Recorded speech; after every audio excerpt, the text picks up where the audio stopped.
All right, as you know, the speech I gave yesterday as father of the bride speech was abbreviated. I am now going to read you the speech I had prepared but did not give. It's entitled, Hey, I'm the Father of the Bride. Hello. For those of you who may not know me, I'm Jeff Scott, the father of the bride. I would like to thank each and every one of you who journeyed here for the nuptials of Taylor and Brian, no matter how short or long the ride might have been. I would like to start by thanking my wife Sandy, who has always been the rock of our family. I have often told people throughout my married life that the secret to a happy marriage is to find and marry someone who is way too good for you. Sandy has often told me and the others that she wished that someone had told her that before she married me. I would like to thank Nancy and Perry Bumpus, not only for raising a fine son, and actually two fine sons, but also for making Taylor and the rest of us feel like part of their extended family.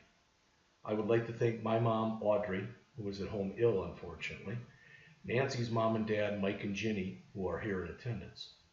And I'd also like to thank the rest of our parents. My dad, Dick, Sandy's parents, Dave and Lorraine, and Perry's parents, Perry and Match, who are hopefully watching the festivities from above. I would like to thank Brian's brother and the best man, Brad, for always helping Brian to become the man he's become. I would like to thank Taylor's sisters, Mackenzie and Chloe, for helping Taylor become the woman she has become. Thanks to Olivia for being, of course, Olivia. We wouldn't want you or have you any other way. A special shout out and thank you to bridesmaids Mackenzie, Chloe, Liz, Brittany, Danny, Kelsey, Katie, and Alyssa, and the groomsmen Brad, Andrew, Nate, Kyle, John, Amir, Danny, and Matt, and to Usher Braxton. Anyway, I spent the better part of the last 30 years as an information technology or computer science instructor at the college level.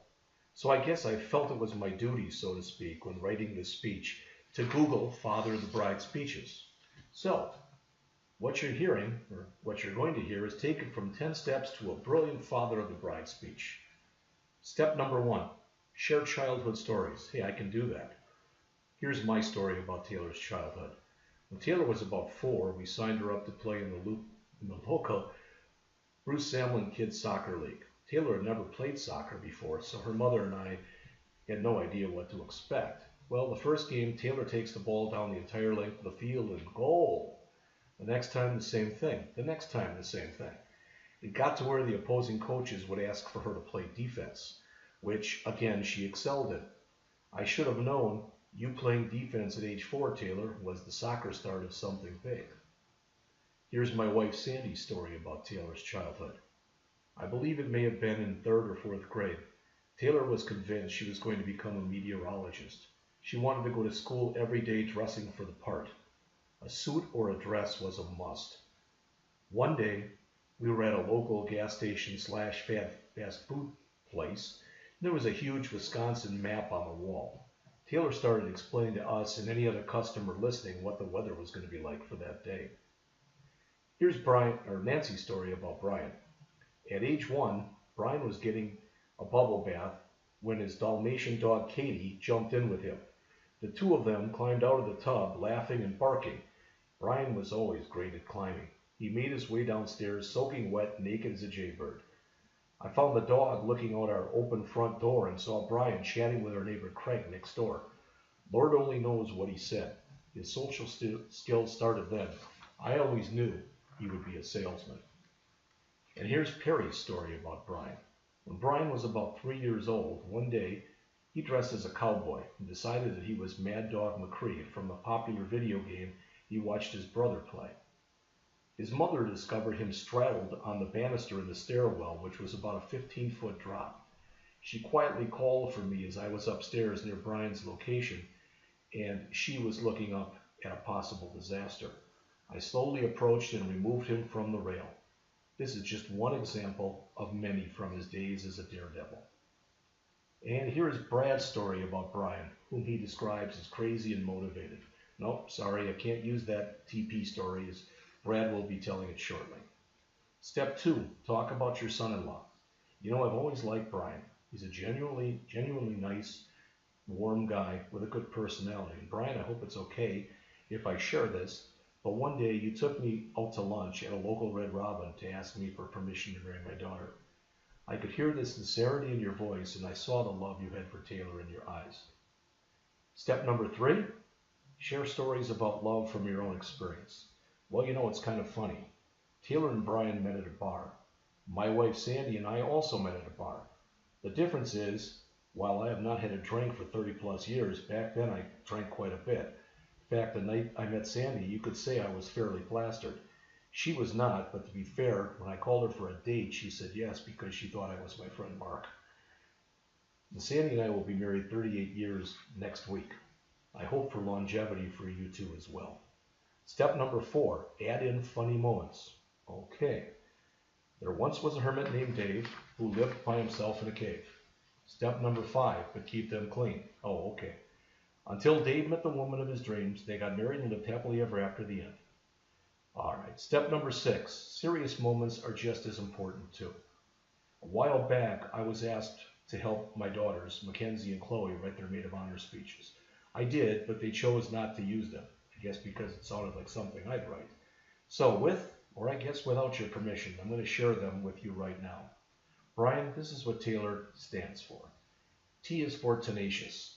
If you look up tenacious in the dictionary, you'll find persistent, stubborn, or obstinate. Yeah, that pretty much fits Taylor to a T, as they say. In the past, whether it was being the oldest daughter, student, soccer player, Taylor was tenacious. In the present, whether it's being a support coordinator at Community Living Incorporated, being a sister, being a daughter-in-law, being a mother, and now being a wife. Taylor is definitely tenacious, persistent, stubborn, and obstinate. Brian, you've been warned. A is for admirable. It's hard not to admire Taylor for the woman and the mother she has become. The way Taylor has stepped into the role of motherhood is pretty incredible. She hasn't missed a step. I imagine she will step into the role of wife just as seamlessly.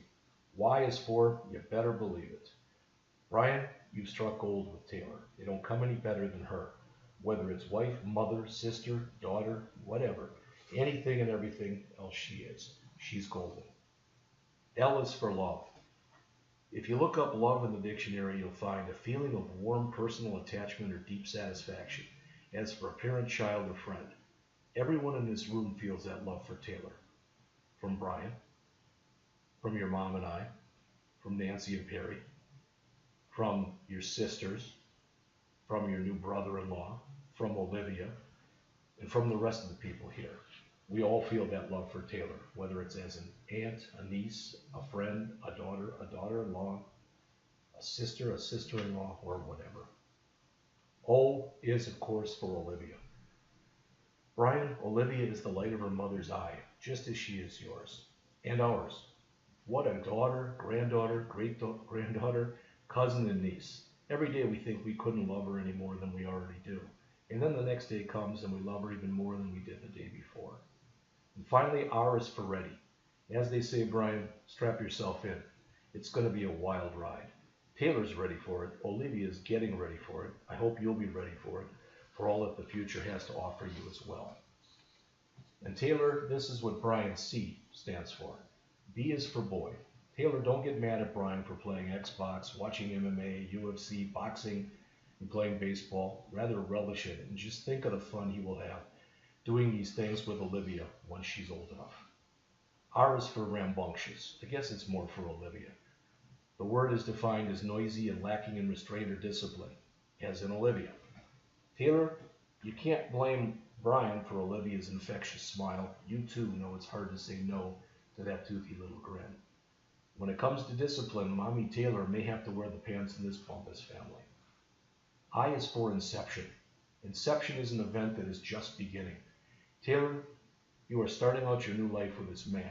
He is the father to Olivia, the brother to Brad, or Abba, as he's known to Olivia.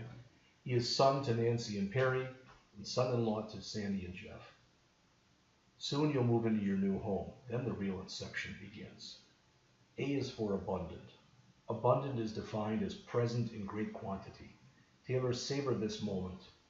Savor the abundant look in Brian's eyes as he sees you right now, and as he looked at you a few hours ago during your ceremony. Savor the abundant feelings you two have for each other, for Olivia, and for the friends and family gathered here today. N is for necessity. A necessity is something that is indispensable. Taylor makes sure to never take Brian for granted. Brian, do the same with Taylor. Each of you is a necessity to the other. Finally, C is for candid.